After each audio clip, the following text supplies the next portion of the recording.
আমার বাচ্চার সকাল থেকে জ্বর এবং ঠান্ডা কাশি। আমার স্বামী সকাল সকাল চাকরিতে চলে গিয়েছে।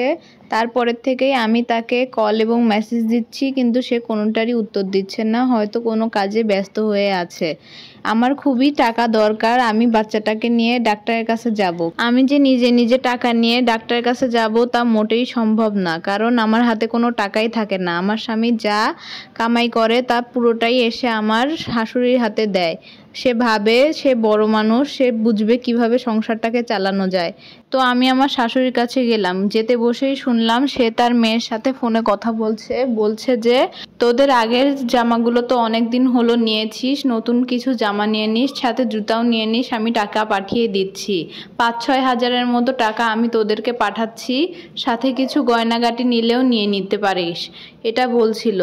আমিও এইটুক কথা শুনেই সামনে গিয়ে দাঁড়ালাম তার এবং বললাম যে আমার কিছু টাকা লাগবে, বাচ্চাটার খুবই অসুখ, জ্বরে গা পুড়ে যাচ্ছে, 103 ডিগ্রি জ্বর চলে এসেছে, আমার কিছু টাকা লাগবে। সে ফোনটা রেখে দিয়ে বলল, জ্বর তো ওষুধ খেলেই ঠিক হয়ে যাবে, আগে তো ওষুধ নেওয়া আছে, সেগুলো খাইয়ে দেখো।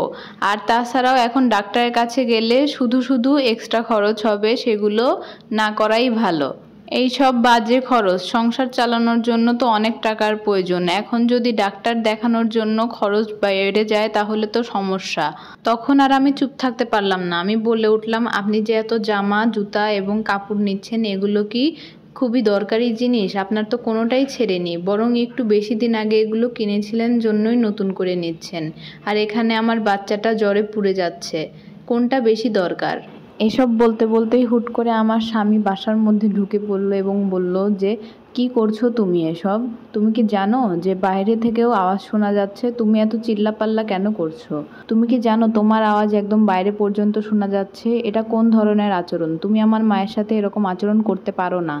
আর সাথে সাথে আমার শাশুড়িও তার সাথে বলা শুরু করলো, দেখেছিস তোর বউ আমার সাথে কীরকম ব্যবহার করে, আমার সংসার চালাতেই হিমশিম খেতে হয়, সেখান থেকে সে আবার টাকা চাচ্ছে আমার কাছে, আমি মানা করে দিয়েছি তো আমার সাথে এরকম ব্যবহার করছে।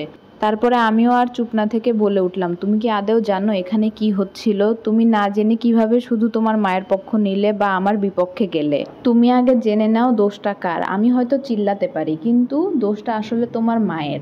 এখানে আমি আমার সন্তানের অসুস্থতার জন্য ডাক্তার দেখানোর জন্য টাকা চেয়েছি, আমি এখানে অযথা কারণে টাকা চাইনি, বা আমি এখানে নিজের কোনো শখের জন্যও টাকা চাইনি। তুমি তো আমার কাছে আমার জন্য হাত খরচটাও দাও না, তবুও এগুলোর যে আমার দরকার আছে এটা তুমি বোঝো পর্যন্ত না।